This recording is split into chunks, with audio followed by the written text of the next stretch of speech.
예, 감사드립니다. 논평 부탁드립니다. 최근에 황교안 대표 단식 후에 벌어지는 뭐 조직 개편하고 이게 상황을 보면서, 예, 제가 한 가지 좀 더 확실하게 판단했던 거는 지난 단식 하게 된 동기 배경이 예, 실질적으로는 뭐 지소미아 건하고 그다음에 공수처 변동이 비례제 선거구제 패스트트랙 반대하기 위한 거라고 명분을 걸었는데, 예, 근데 실질적으로는 지난번도 제가 뭐 잠깐 말씀드렸다시피 그게 아니고 자한당 내에 지금 굉장히 바쁘게 아마 많은 정치적인 상황 변동이 지금 벌어지고 있는 연장선상에서 자신의 정치적 생존을 모색하기 위해서 하나의 단식을 저는 결행했다고 좀 생각을 많이 하게 됐어요. 더더욱이 예, 실제 아마 일반 국민들께서 느끼시는 것과 다르게 지금 뭐 최근에 이 관련해서 홍석현 씨하고 또 김종인 씨하고 예, 아마 또 최근에 또 그런 여러 가지 내각제 세력들 그들하고 또 자한당 내에서도 김세연이하고 또 신상진 이 두 사람도 이제 김종인을 만났다고 했지 않습니까? 또 만난 시점이 이제 황교안 씨 단식할 때 시점 즈음에서 했기 때문에 지난번에 김세연이 여의도 연구원장이 자한당 당 지도부 비판하면서 여러 가지 굉장히 어떻게 보면은 비판도 많이 받으면서 그럼에도 불구하고 그런 여러 가지 정치적 발언을 했던 부분에는 모든 게 정치적 음모와 시나리오가 도사리고 있는 것 같아요. 의도를 가지고 했네요. 예, 그렇죠.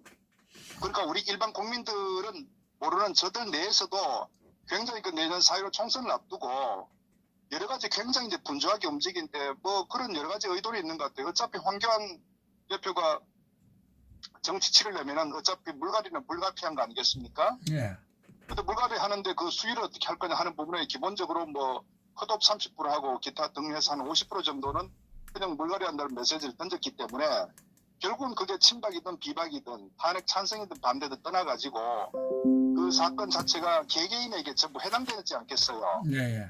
그러니까 정치인들의 생존 모색을 위해서 부산하게 움직이는데 지금은 참 이게 웃기는 게 정치라는 게 자기 소속 정당이 있고 정당의 가치와 이념과 정체성을 가지고 정치를 하는 게 상식인데 예. 지금 대한민국의 이 정치 상황을 보면은 좌도 없고 우도 없고 이게 뭐 배신자도 없고 뭐 다 없는 거예요. 오로지 자신의 정치 생존을 위해서 어디에 갖다 붙으면은 자기 정치적인 미래가 보장될까 이런 측면에서 처음으로 움직이는 거예요. 생물이네, 그러니까 생물. 정치가 생물이네. 저는 뭐 생물이라는 것보다도 예, 뭐 그런 기생충이 없죠. 그러니까 전부 원래 정치를 하는 목적, 국민들이 기대치는 국가와 국민을 위해서 정치를 하는 게 이 정치의 저는 기본이라고 보는데 그게 지금 현재 정치인들 중에 그게 있는 사람이 있을까요? 없죠. 예, 그러니까 없기 때문에 그러니까 모든 걸 자기 정치적인 권력을 어떻게 인상할까 이 측면이고 거기에 대해서 도움이 되면은 배신자하고도 결합하고 뭐 어느 누구하고도 손잡을 수 있는 이게 지금 오늘 대한민국의 정치 상황으로 이제 돼버렸기 때문에 저는 이런 부분에 대해서 국민들이 좀 준엄한 심판을 할 필요가 있다. 이런 말씀드리고 예, 근데 아까 저 말로 돌아가서 황교안 대표가 결국 이제 단식한 배경에 제가 간단히 말씀드렸는데 예. 근데 문제는 제가 황교안 씨가 굉장히 실기를 한 것 같아요.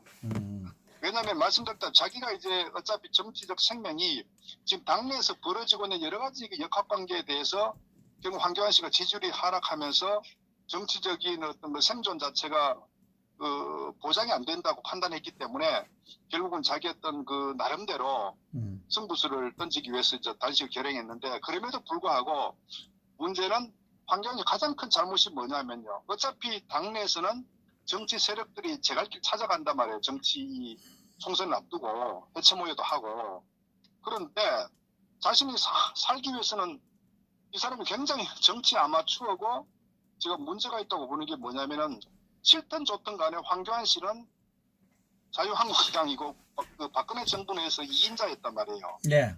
그 1.5인자에 준할 정도의 상당한 어떤 그 실존 좋던 그런 입장이거든요.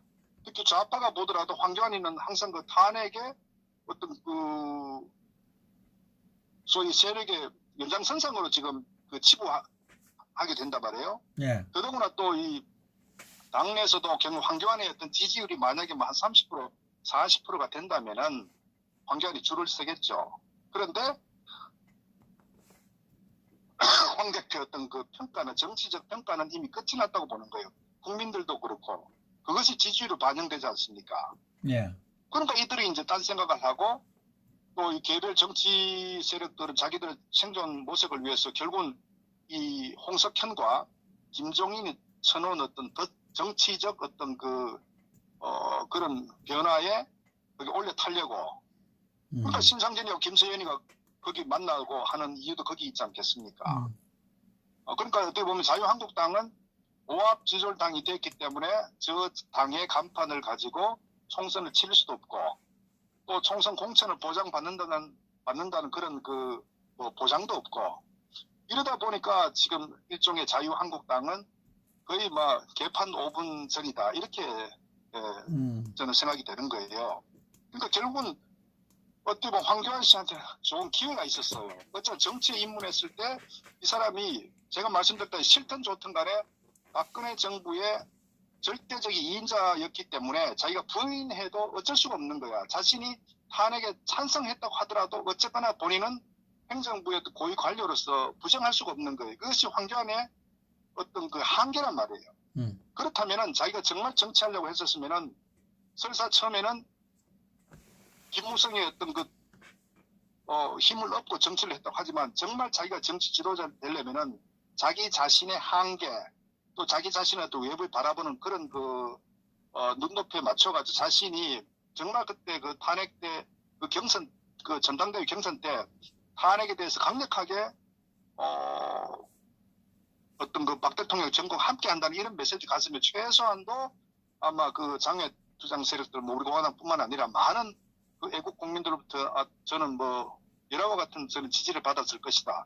그 동력을 가지고 당내에 어떤 다선을 쳐내는 정치 개혁을 실현했었으면 황교안 씨가 아마 지금 스타가 됐을 거예요. 최소한도. 전 그것이 황교안 씨가 가야 될 정치적 방향인데 그런데 이 양반이 정치 공학적으로 경험도 없으면서 아마추어이면서 잔머리 쓰는 거예요. 그럼 결국은 그렇게 해갖고 10개월 지나면서 자기 어떤 생존 자체가 상당히 위태로우니까 결국은 이제 단식이는 저런 길을 택했는데 문제는 이미 늦었다. 그래서 황교안 씨는 처음부터 정치 입문할 때 이 첫 단추를 잘못 꼈고 스텝에 완전 꼬여버렸다. 그러니까 지금은 이 정치 능구렁이들한테 완전히 당해버리는 상황이 되는 거죠. 그러니까 저는 지금은 결국은 황교안 씨는 저는 결국은 제2의 고건 저는 뭐 제2의 반기문 그런 어떤 상황으로 저는 지금 가고 있다 이렇게 판단이 서는 거예요. 근데 아마 결국은 어디 뭐 유승민한테도 팽당한 거 아니겠어요? 그러니까 웃기는 게 유승민이 세 가지 통합 조건 걸었는데 단식 후에 일성이 세 가지 다 전폭적으로 동의한다. 그런데 유승민은 답이 없잖아요.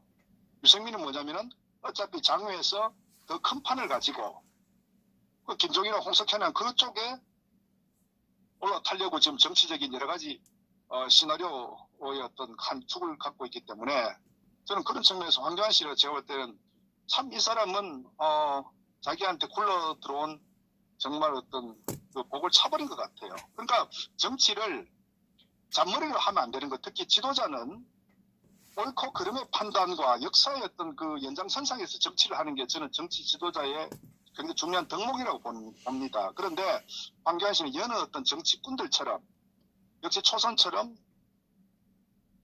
정치공학적으로 접근하고 눈치 보고 정말 바른 소리 해야 될 때서는 침묵하고 애매모호하고 불리하다 싶으면 침묵 지켜버리고 어떤 어느 누구한테도 자기가 어떤 명확한 입장 밝게 지도자는 절대 그러면 안 되거든요. 지도자는 언급주춤하면 되지 않는다고요. 지도자는 자기 입장을 명확히 밝히고 방향성을 제시하는 게 지도자거든요.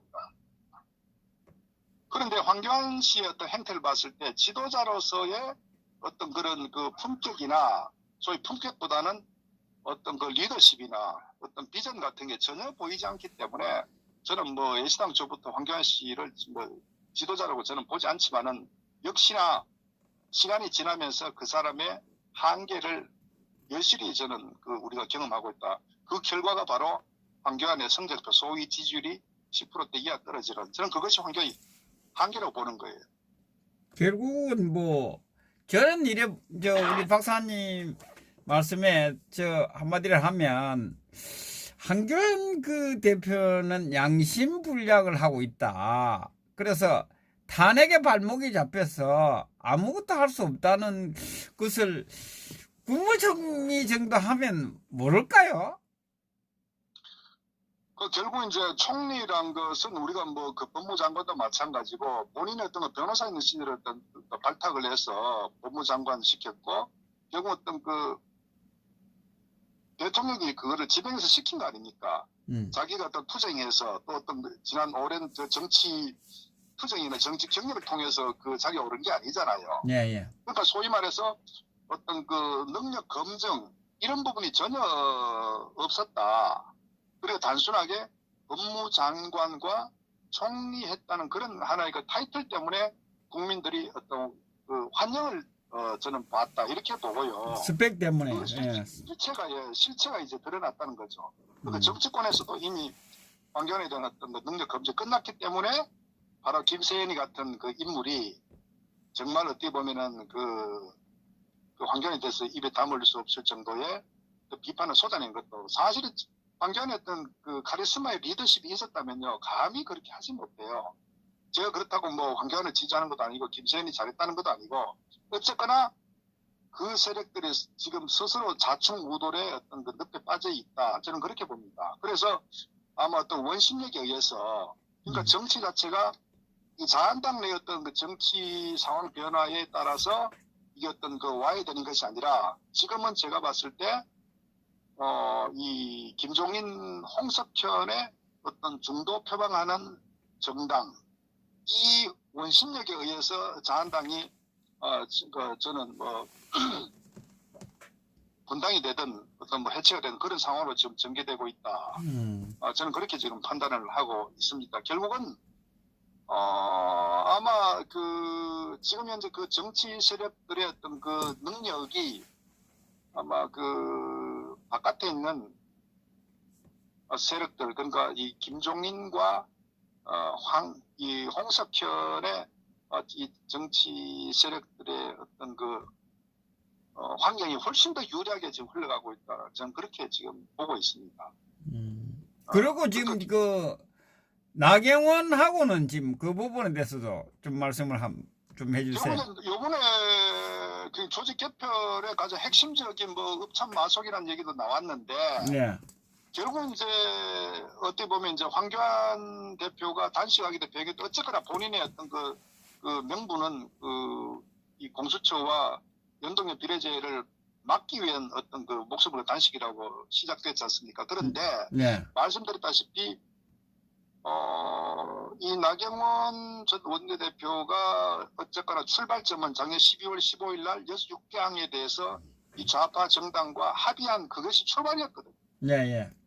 그 출발이었기 때문에 그걸로 인해 가지고 발목이 잡혀가 결국은 지금은 뭐 많은 우파 정치권에서 반대를 하고 있지만 여기에 대한 빌미를 준 것이 나경원이었고 또 그리고 그동안에 자한당을 유명무실하게 일종의 뭐 트로이 목마처럼 어떤 그런 그 행태를 보인 것도 나경원이었거든요. 결국은 좌파에 질질 끌려가고 또 좌파의 어떤 그 슈퍼 예산임에도 불구하고 그 추경에 대해서도 합의해주고 투쟁할 때 투쟁하지 않고 한창 심할 때 자기가 삭발해야 됐으니까 얼마나 많은 사람 삭발이 쇼라고 하더라도 원내대표의 어떤 그 어떤 전략 사령탑이란 말이에요. 그러면 본인의 결기를 보여주기 위해서도 삭발을 하든 단식을 하든 했어야 되는데 아무것도 하지 않잖아요. 그러니까 어떻게 보면 나경원은 정치할 인물이 안 되는 거예요.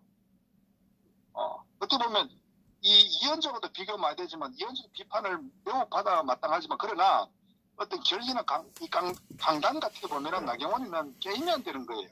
그러니까 어떻게 보면 저런 그 인물을 원내대표라고 내세우다 보니까 결국은 자유한국당이 저렇게 해가 망신하게 되는 거예요. 그런데 그런 부분에 있어서 황교안 대표 같은 경우도 거기에 거의 뭐 비슷한 수준이다 보니까 결국은 자한당의 종착지는 결국은 원심력에 한 해체 정도로 굉장히 지금 거의 뭐 개판돼 버렸죠.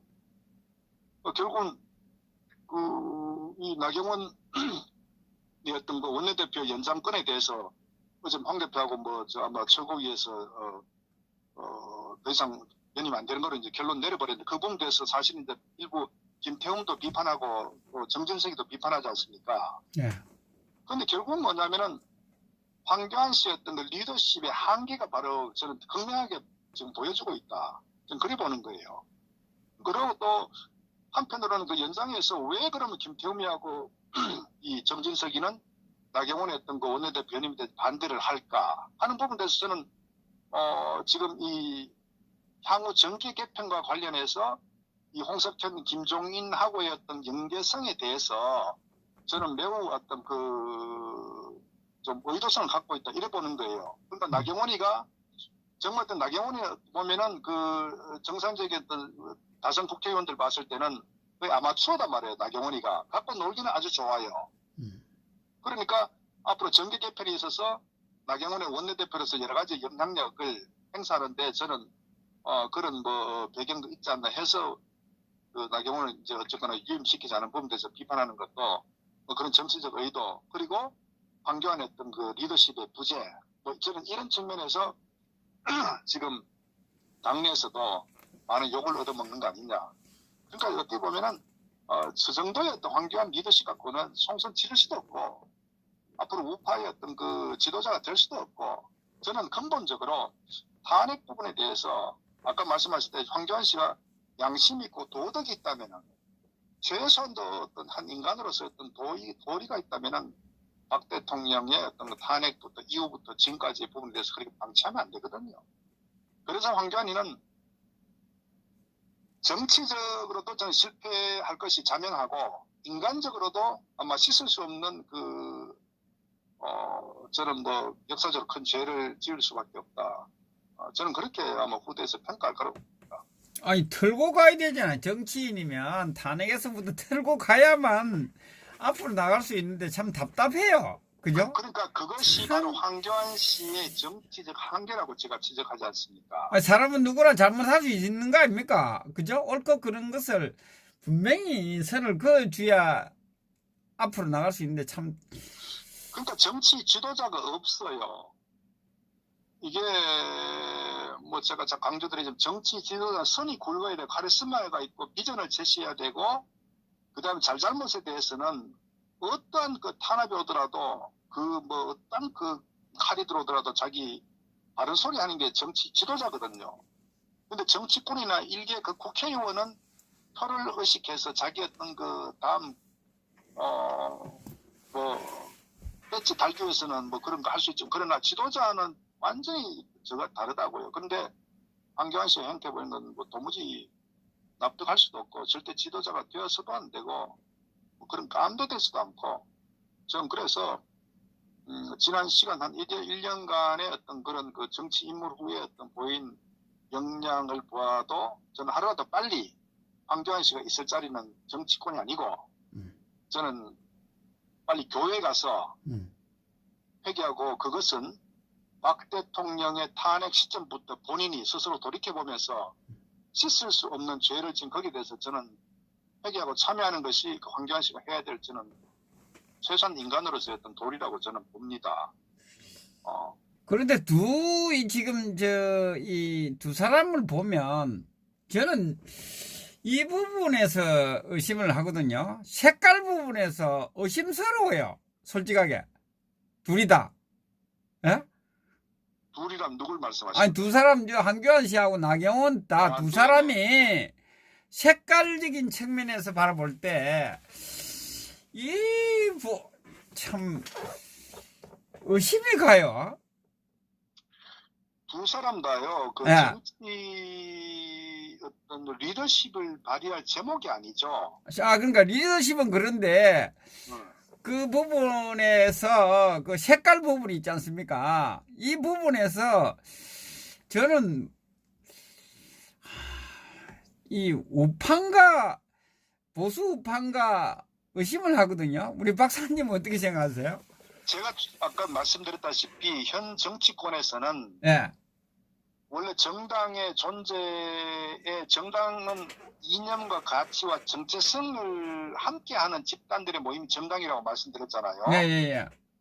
근데 그렇기 때문에 우리가 이제 보수 우파 정당, 뭐 진보 좌파 정당, 뭐 어쨌거나 뭐 이렇게 지금 통상적 국민들께서 이제 판단하시는데 안타깝게 대한민국은 그런 이념 정체성으로 결집된 정당이 아니다. 더더구나 우파를 표방하는 정당은 더더욱 그랬었기 때문에 유승민 같은 경우도 경제는 좌파, 안보는 보수 이런 회계망측한 소리를 하고 있잖아요. 네. 그런데 그보다 더 근본적인 것은 이 정치꾼들, 소위 여의도에 있는 국회의원들은 그게 아니라 자기에게 공천을 주고 어쨌거나 이 당선 가능성이 있다면 좌우를 무시하고 어느 권력이든 쫓아가는 그런 해바라기성 세력들이 지금 저희 여의도에 동아리를 들고 있는 대부분의 어떤 그 정치권들이다. 그렇기 때문에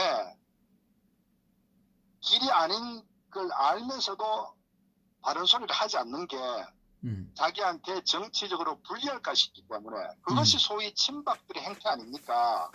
그러니까 윤석열 같은 경우도 한 예지만 지난 시간에 결국은 박 대통령한테 우리가 아마 목격했을 거예요.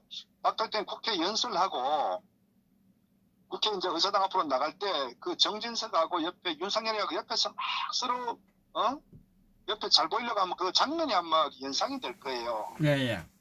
결국은 권력에 일부터 가지고 박 대통령 권력이 있을 때는 정진석이도 국회 아마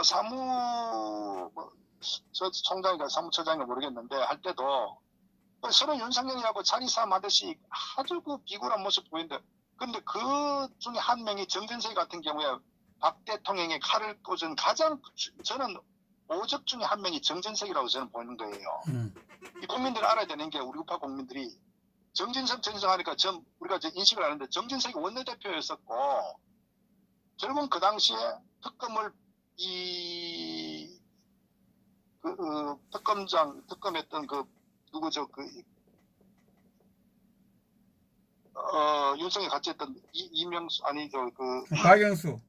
박영수 특검을 백지수표로 좌파에다가 위임한 게 원내대표 정진석이었다고요.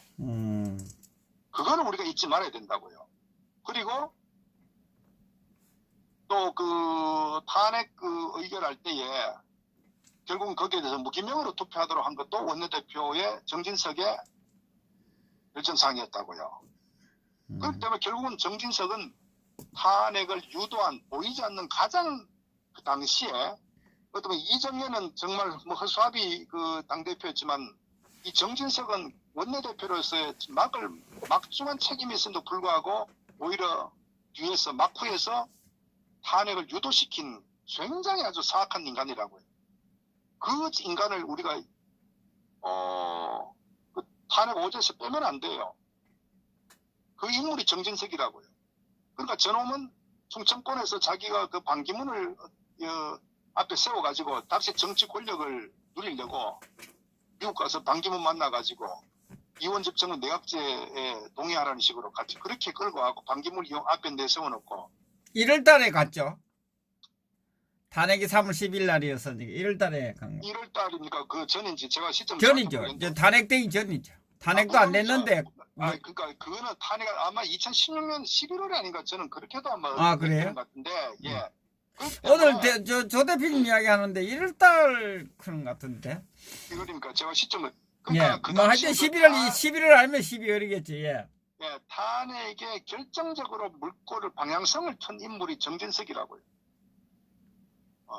김성태는 청문회 위원장으로서 그렇게 분위기를 가져갔지만 결국은 저는 어쨌든 공식적으로 여권의 원내대표의 막강한 그 파워를 가지고 있는 이 그런 인물이 결국은 탄핵에 자락을 깔아주고 오히려 그 방향을 저는 그래서 씻을 수 없는 그 죄를 짓는 게 정진석이라고 보는 거예요. 실질적으로는 나머지는 이렇게 뭐 이 권선도 등등 어떤 개인적인 어떤 그런 여러 가지 그 탄핵도 됐지만은 실제 조직적으로 영향력을 행사할 수 있는 인물은 정진석이었다는 거예요. 그래서 정진석은 결코 용서하면 안 돼요. 그러니까 제가 드린 말씀은 어쩌면 지금 현재 나경원을 두둔하고 등등 이런 인물들이 소위 그 친박이라고 했던 인물들, 또 원유철도 마찬가지고 또 뭐 윤상현도 마찬가지고 이 인물들이 비굴하게 지금은 전부 다 묶고 가자는데, 그러니까 어떻게 보면은 친이보다도 탄핵 주동 세력들보다도 마지 못해서 반대해서 표를 반대했다고 하는 주장하는데 그 이후에 침묵하고 지금도 묶고 가자는 동의하고 오히려 더 앞장서는 이런 그 비겁한 친박들. 결국 이들은 말씀드렸다시피 이념이나 정체성 가치가 아니라 권력에 기생하는 해바라기일 뿐이다는 거죠. 이것이 현재 자유한국당 내의 친박들의 실체다.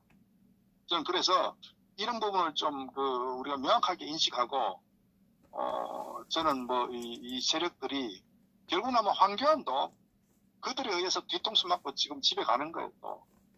그러니까 이 정치 바닥에 적도 없고 동지도 없고 배신만 난무하고 권력만 기대는 이런 세력들만 존재하는 게 현재 여의도에 특히 우판의 이 정치 이 쓰레기들이었던 그 현장이다. 저는 그렇게 보는 거예요. 말씀 들어보면 뭐 정당이 필요 없네요. 필요 사실상. 없죠. 예, 필요 뭐 정체성도 없고 없습니다. 뭐 잡탕이라는 말이 뭐 딱 맞네요. 서로가 배지 배신, 달기 위한 뭐 그냥 모여 있는 이한 자, 참.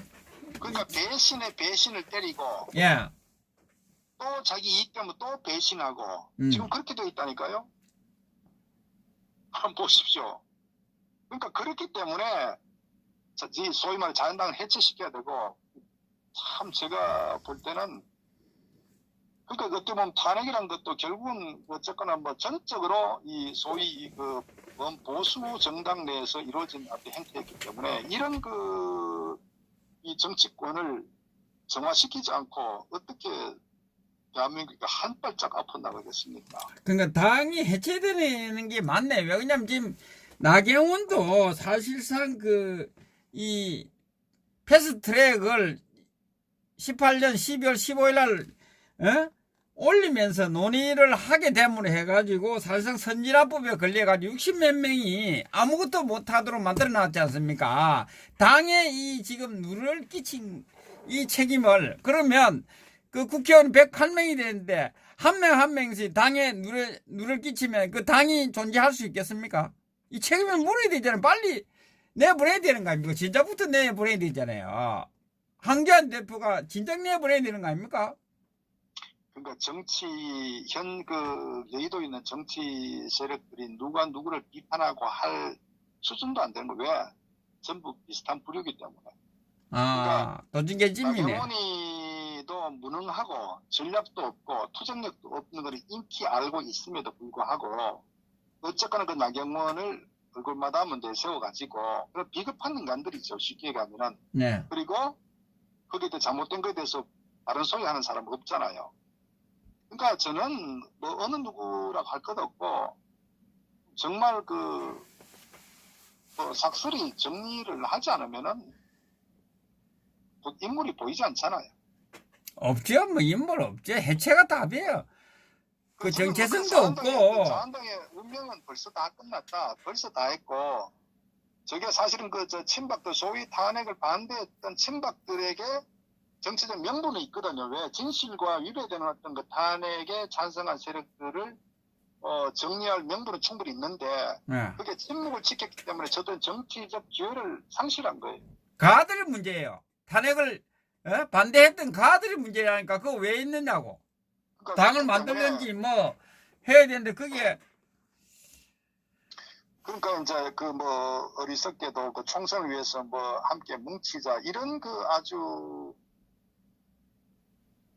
저는 잘못된 어떤 그 발언들, 생각들 하면 안 되거든요. 이 차제에 물갈이 해야 되거든요.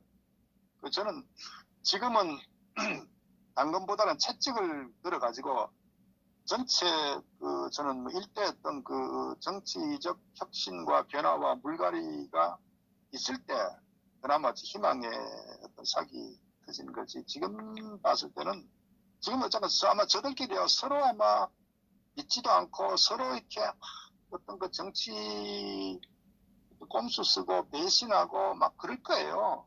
저들 아마 또 박 대통령 지금 말씀드렸다시피 이 홍석천, 김종인이 중심으로 된 이 정계 개편, 중도 정계 개편으로 어떤 그 흘러가게 되면은 아마 많이 떨어져 나가겠죠. 그리고 설 자리가 없으면 또 박 대통령 박 대통령 석방은 뭐 현실적으로 매우 가능성이 있다. 저는 이렇게 보고 뭐 그렇게 되면 생명 연장하려면 또 언제 그랬냐듯이 또 뭐 탄핵 나는 반대했다 뭐 이따위 헛소리 하면서 아마 슬슬 박해지벌레처럼 기어나오겠죠.